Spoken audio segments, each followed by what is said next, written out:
Sabi, sabi, sabi, bulu.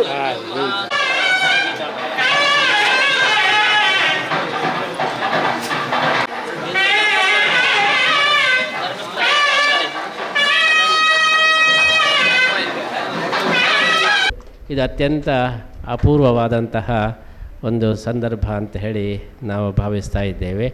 ನಾವೆಲ್ಲ ಪ್ರತಿನಿತ್ಯ ಕುಂಭಮೇಳದ ಬಗ್ಗೆ ನಾವು ಕೇಳ್ತಾ ಇದ್ದೇವೆ. ದಕ್ಷಿಣದಲ್ಲಿ ಕುಂಭಮೇಳ ಅಂದರೆ ಶಿಖರ ಪ್ರಾಯದಲ್ಲಿರ್ತಕ್ಕಂಥ ಯತಿಗಳು ಒಂದೇ ಕಡೆ ಸೇರುವುದು, ಇದೊಂದು ದಕ್ಷಿಣದ ಕುಂಭಮೇಳ ಎಂಬುದಾಗಿ ನಾವು ಭಾವಿಸ್ತಾ ಇದ್ದೇವೆ. ಅಂತಹ ಕುಂಭಮೇಳದಲ್ಲಿ ಎಲ್ಲ ಭಕ್ತರು ಮಿಂದು ಇವತ್ತು ಅತ್ಯಂತ ಸಂತೋಷವನ್ನು ಹೊಂದಿದ್ದಾರೆ ಅಂತ ಹೇಳಿ ಭಾವಿಸ್ತಾ ಇದ್ದೇವೆ. ಉಡುಪಿಯಲ್ಲಿ ಆಯುರ್ವೇದ ಕಾಲೇಜಿನ ಒಂದು ವಿಸ್ತರಣೆ, ನೂತನ ಕಟ್ಟಡದ ಈ ಒಂದು ಉದ್ಘಾಟನೆ ನಮ್ಮ ಪರ್ಯಾಯ ಕಾಲದಲ್ಲಿ ಆಗ್ತಾ ಇರೋದು ನಮಗೆ ಅತ್ಯಂತ ಸಂತೋಷ. ಯಾಕೆಂದರೆ ನಮ್ಮ ಗುರುಗಳು ಶ್ರೀ ಸುಜ್ಞಾನೇಂದ್ರ ತೀರ್ಥರು ಆಯುರ್ವೇದ ಕಾಲೇಜನ್ನು ಮೊಟ್ಟ ಮೊದಲು ಪಾಡಿಗಾರಿನಲ್ಲಿ ಪ್ರಾರಂಭ ಮಾಡಿದರು. ಅವರು ಆಯುರ್ವೇದ ಡಾಕ್ಟರು ಕೂಡ ಆಗಿದ್ದರು. ಆನೆಕಾಲ ರೋಗಕ್ಕೆ ಹೊಸ ಔಷಧಿಯನ್ನು ಕೂಡ ಕಂಡುಕೊಂಡಿದ್ದರು. ಪಾಡಿಗಾರಿನಲ್ಲಿ ಇವತ್ತಿಗೂ ಅನೇಕ ಗಿಡಮೂಲಿಕೆಗಳು ಬಹಳ ಹಿಂದೆಯಿಂದಲೂ ಕೂಡ ಇದೆ, ಬೋರ್ಡುಗಳೆಲ್ಲ ಇದ್ದವು. ಅಂತಹ ಒಂದು ಗಂಗೋತ್ರಿಯಿಂದ ಹೊರಟ ಗಂಗೆ ಬೃಹದಾಕಾರವಾಗಿ ಸಾಗರವನ್ನು ಸೇರಿದ ಹಾಗೆ ನಮ್ಮ ಪಾಡಿಗಾರು ಮಠದಿಂದ ಹೊರಟಂತಹ ಆಯುರ್ವೇದ ಕಾಲೇಜು ಇವತ್ತು ಸಾಗರೋಪಾದಿಯಲ್ಲಿ ನಮ್ಮ ವೀರೇಂದ್ರ ಹೆಗಡೆಯವರ ನೇತೃತ್ವದಲ್ಲಿ ಬೃಹದಾಕಾರವಾಗಿ ಬೆಳೆದು ನಿಂತದ್ದು ನಮಗೂ ತುಂಬ ಸಂತೋಷ. ಉಡುಪಿಗೂ ಕೂಡ ಒಂದು ದೊಡ್ಡ ಹೆಮ್ಮೆ ಎಂಬುದಾಗಿ ನಾವು ಭಾವಿಸ್ತಾ ಇದ್ದೇವೆ. ಏನಾದಂತಹ ಮಧ್ವರಿಗೆ ಒಲಿದು ವಾರ್ಧಿಂ ವಧುಗೃಹಮತೀತ್ಯ ಸಮಧ್ವನಾತಃ ಎಂಬುದಾಗಿ ರಾಜರು ಉದ್ಗಾರ ಮಾಡಿದಂತೆ ತನ್ನ ವಧುಗೃಹವನ್ನು ದಾಟಿ ತನ್ನ ಭಕ್ತಾಗ್ರೇಸರರಾದಂತಹ ಶ್ರೀಮದ್ ಆಚಾರ್ಯರ ಮುಖ್ಯ ಕಾರ್ಯಕ್ಷೇತ್ರವಾದ ಉಡುಪಿಗೆ ಕಡಲಿನ ಮೂಲಕವಾಗಿ ಇಲ್ಲಿ ಆಗಮಿಸಿ ಇಲ್ಲಿ ಆಚಾರ್ಯ ಮಧ್ವರಿಂದ ಪೂಜೆಗೊಂಡು ಪ್ರತಿಷ್ಠಾಪಿತನಾದಂತಹ ಒಡವಿಗೊಡೆಯ ಶ್ರೀಕೃಷ್ಣನ ದಿವ್ಯ ಸನ್ನಿಧಾನ, ಅದೇ ರೀತಿಯಾಗಿ ಅಯೋಧ್ಯೆಯಿಂದ ಬಂದಂತಹ ಮುಖ್ಯಪ್ರಾಣರ ಸನ್ನಿಧಾನ, ವಾದಿರಾಜ ಗುರು ಸಾರ್ವಭೌಮರಿಂದ ಸ್ಥಾಪಿತವಾದ ಆಚಾರ್ಯರ ಸನ್ನಿಧಾನ, ಅದೇ ರೀತಿಯಾಗಿ ಗರುಡ ದೇವರ ಸನ್ನಿಧಾನದ ವಿಶೇಷವಾದ ಈ ಕ್ಷೇತ್ರ ರಜತಪೀಠಪುರ ಎಂಬುದಾಗಿ ಪುರಾಣ ಪ್ರಸಿದ್ಧವಾಗಿದೆ. ಕ್ಷೇತ್ರಾಧಿದೇವತನಾಗಿರ್ತಕ್ಕಂತಹ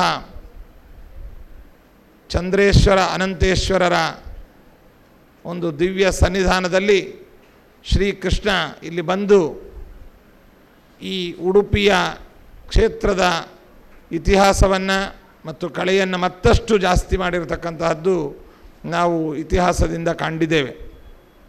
ಇಂತಹ ಒಂದು ದಿವ್ಯ ಕ್ಷೇತ್ರ ನಮ್ಮ ಮತಸ್ಥಾಪನಾಚಾರ್ಯರಾದಂತಹ ಶ್ರೀಮದ್ ಆಚಾರ್ಯರ ಮುಖ್ಯ ಕಾರ್ಯಕ್ಷೇತ್ರವಾಗಿದೆ. ಇವತ್ತು ಏನು ಮಾಧ್ವ ಪರಂಪರೆಗೆ ಉಡುಪಿ ಕ್ಷೇತ್ರ ಅನ್ನುವಂತಹದ್ದು ಬಹಳ ಮುಖ್ಯವಾದಂತಹ ಒಂದು ಕ್ಷೇತ್ರವಾಗಿದೆ. ಇದೇ ಕ್ಷೇತ್ರದಲ್ಲಿ ಶ್ರೀಮದ್ ಆಚಾರ್ಯರು ಋಷಿಕೇಶ ತೀರ್ಥರೇ ಮೊದಲಾದಂತಹ 8 ಜನ ಯತಿಗಳಿಗೆ, ಅದೇ ರೀತಿಯಾಗಿ ಪದ್ಮನಾಭ ತೀರ್ಥರಿಗೆ ಸನ್ಯಾಸಾಶ್ರಮವನ್ನು ನೀಡಿ ತಮ್ಮ ಶಿಷ್ಯ ಪರಂಪರೆಯನ್ನು ಬೆಳಗಿಸಿರತಕ್ಕಂತಹ ಒಂದು ಪವಿತ್ರ ಕ್ಷೇತ್ರ ಈ ಉಡುಪಿ ಕ್ಷೇತ್ರವಾಗಿದೆ. ಪುತ್ತಿಗೆ ಶ್ರೀಪಾದಂಗಳವರೇ ಮೊದಲಾದ 8 ಜನ ಶ್ರೀಪಾದರು ಕೃಷ್ಣನ ನಿರಂತರ ಸೇವೆಗೆಂದು ಆಚಾರ್ಯರಿಂದ ಆಜ್ಞಪ್ತರಾಗಿ ಉಡುಪಿ ಕ್ಷೇತ್ರದಲ್ಲಿ ನಿಂತರೆ ದೇಶದ ಉದ್ದದಗಲಕ್ಕೂ ಕೂಡ ಧರ್ಮ ಪ್ರಚಾರಕ್ಕೋಸ್ಕರವಾಗಿ, ಸನಾತನ ಸಂಸ್ಕೃತಿಯ ಪ್ರಚಾರಕ್ಕೋಸ್ಕರವಾಗಿ ನಿಯುಕ್ತರಾಗಿ ಎಲ್ಲ ಕಡೆಯಲ್ಲಿಯೂ ಕೂಡ ನಾಸ್ತಿಕವಾದವನ್ನು ಅಲ್ಲಗಳೆದು ಆಸ್ತಿಕತೆಯನ್ನು ಸ್ಥಾಪನೆ ಮಾಡೋದಕ್ಕೋಸ್ಕರವಾಗಿ ವೈದಿಕ ಪರಂಪರೆಯ ಇತಿಹಾಸವನ್ನು, ಶ್ರೀಮದ್ ಆಚಾರ್ಯರ ಸತ್ಸಿದ್ಧಾಂತವನ್ನು ಎಲ್ಲ ಕಡೆಯಲ್ಲೂ ಸ್ಥಾಪನೆ ಮಾಡಲು ನಿಯುಕ್ತರಾದಂತಹ ಶ್ರೀ ಪದ್ಮನಾಭ ತೀರ್ಥರು ನಮ್ಮ ಪರಂಪರೆಯ ಪೂರ್ವ ಯತಿವರೇಣ್ಯರು ಎನ್ನುವಂತಹ ಒಂದು ಹೆಮ್ಮೆಯನ್ನು ಕೂಡ ಈ ಸಂದರ್ಭದಲ್ಲಿ ನಾವು ಸ್ಮರಿಸಬಹುದಾಗಿದೆ.